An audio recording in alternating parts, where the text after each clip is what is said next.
the techniques of yoga, they manipulate our physiology. They can change how we feel.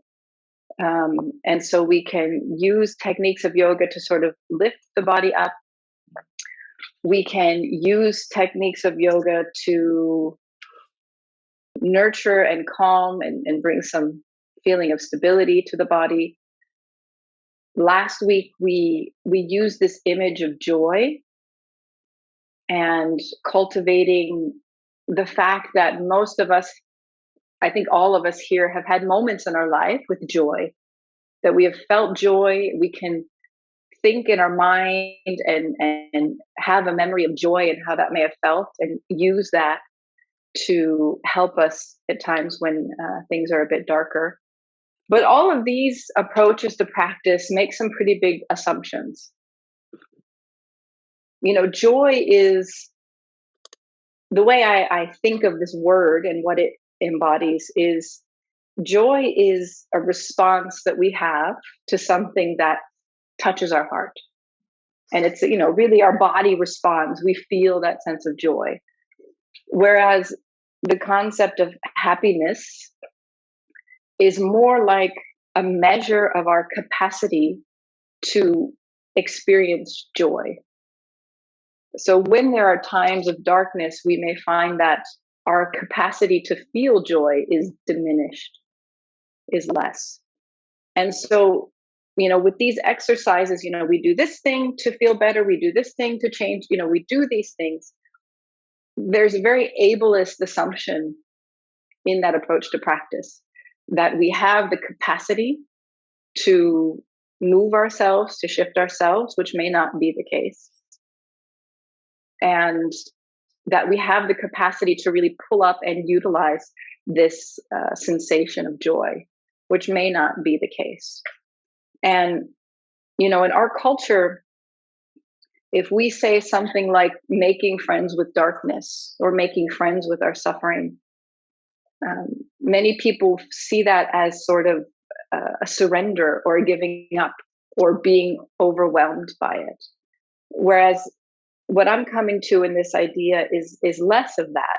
It's first of all recognizing that we're not always able to do a practice to change something that we're experiencing. And if that's the case, it's not necessarily our fault. And, even when you look at the teachings on yoga, there's a concept of suffering. And I've seen, many particularly modern interpretations of the teachings of saying, you change your mindset and you change your suffering, and there's an implication that it's all within your control. But what the ancient teachings say is, some of your suffering may be about you, and some of it has nothing to do with you, and it's nothing you can change.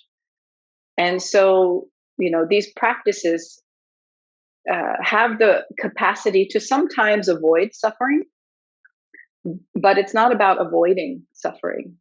And, there's a fine line between using these practices to support us and bring us into balance, and using these practices to avoid feeling the suffering that is happening in our lives.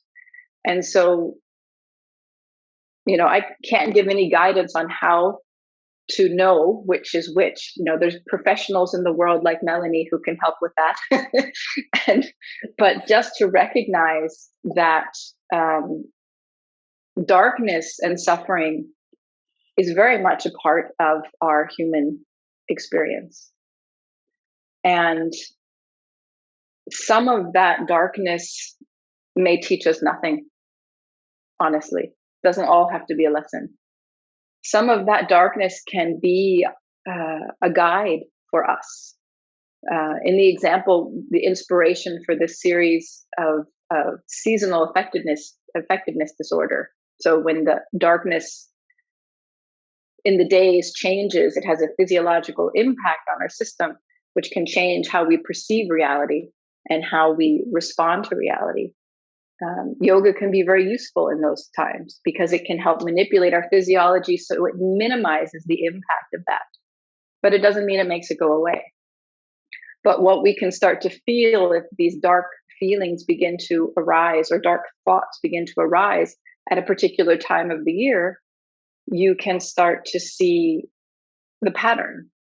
And so when the darkness arises within us at a particular time of year, it becomes for us the teacher to wake up and say, oh, wait, I know what's happening. And if you have practices that support you through that time, then you know when to utilize them. So it becomes like an alarm clock for us to wake up to see what we can change. And so that's sort of what I'm touching on with this idea of darkness. And I even looked at the lyrics of the song, "The Sound of Silence." You know, it starts with these lines: "Hello, darkness, my old friend. It's nice to be with you again, or talk with you again."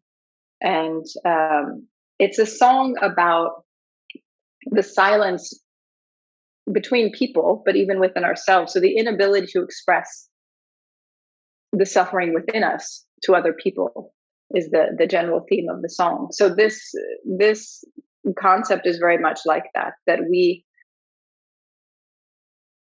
the conversation is only within ourselves in this instance, but that we can acknowledge when pain or unhappiness, sadness or distress is there without having to push it away or always distract from it.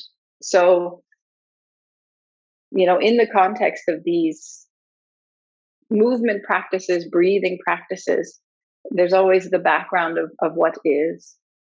And so if there's a darkness there and turning on a yoga practice, you know, from your favorite teacher isn't what you need, just know that whatever it is that you can do for yourself is valid. It is part of yoga. And you know, the first sutra in the Yoga Sutras of Patanjali is very simple. It just says Atha Yoga Nushasana. Atha means now. And what it's saying is now we begin again. And so there's an acknowledgement that we're not always going to be in this place where the world around us tells us we should be. You know, there's very much a pressure, I find, to perform happiness for the sake of others. And in this space of practice, there's space that there's no need to perform happiness. Happiness is just the capacity to feel joy. And if that capacity is not so high at this moment, there's no need to pretend. We just come back to now. And maybe in particularly dark times, just coming back to now, that might be the practice. You know, this is the foundation of what's been called mindfulness practice. Just coming back to now is a slight little manipulation of the physiology, that the thoughts are not here or there or here or there, that there's just a moment. And in times of particular darkness, that may be all we have to give ourselves.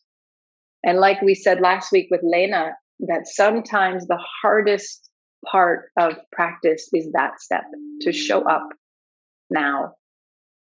And so honor that when you come, you know, here. You could do anything with this hour of time, but you've chosen to come together in reflection and contemplation on these topics, which are topics just about your own human experience.